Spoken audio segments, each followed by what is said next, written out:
Good morning student. बच्चों, आज की वर्चुअल क्लास में मैं आपको हिंदी ज्ञान सागर पाठ 11 उस रात की बात का शेष भाग करवाने जा रही हूँ।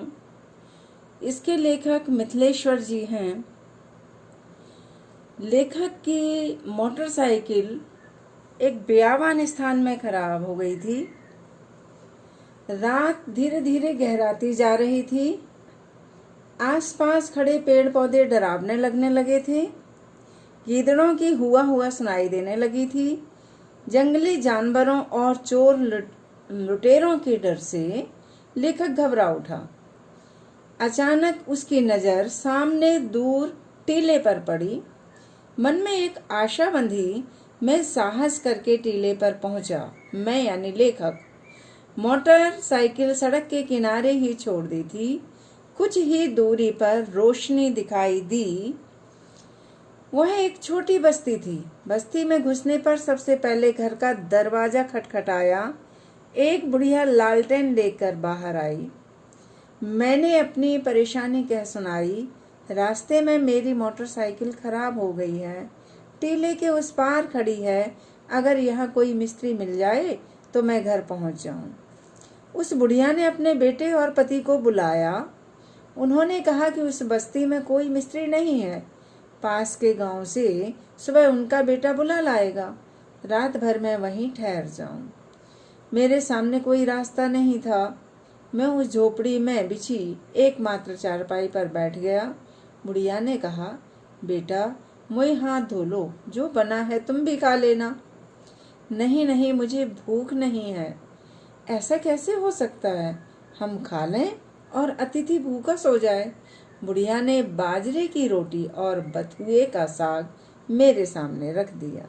उसके बेटे ने मेरे हाथ धुलवाए। खाना खाते हुए लालटेन की रोशनी में बुढ़िया को ध्यान से देखा। देखते ही मैं सन्न रह गया। यह तो वही बुढ़िया थी जो सहायता मांगने मेरे दरवाजे पर आई थी। बातचीत से पता लगा कि उसका यही लड़का अस्पताल में था। मैंने बड़ी मुश्किल से रोटी निगली।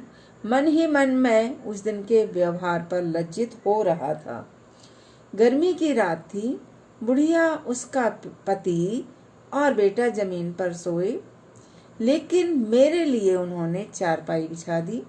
उनकी इस भले व्यवहार ने मुझे और भी लज्जित कर दिया। लज्जित यानी शर्मिंदा।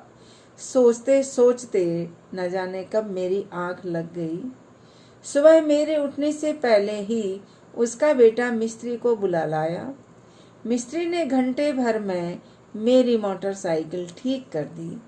इस बीच बुढ़िया ने मेरे बार बार मना करने पर भी चाय तैयार कर दी।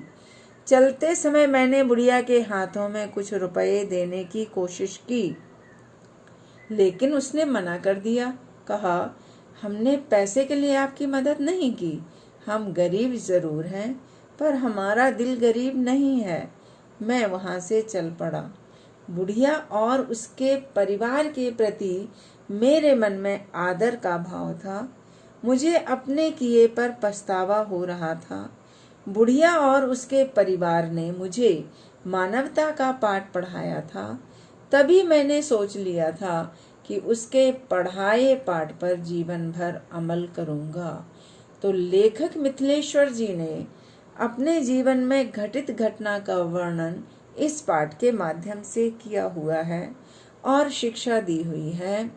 पाठ में जो जीवन मूल्य बताया गया है कि सभी को दयालु, परोपकारी, संवेदनशील और मानवीय गुणों से युक्त होना चाहिए, क्योंकि मानवीय गुणों से युक्त होने वाला ही मनुष्य सच्चा मनुष्य होता है।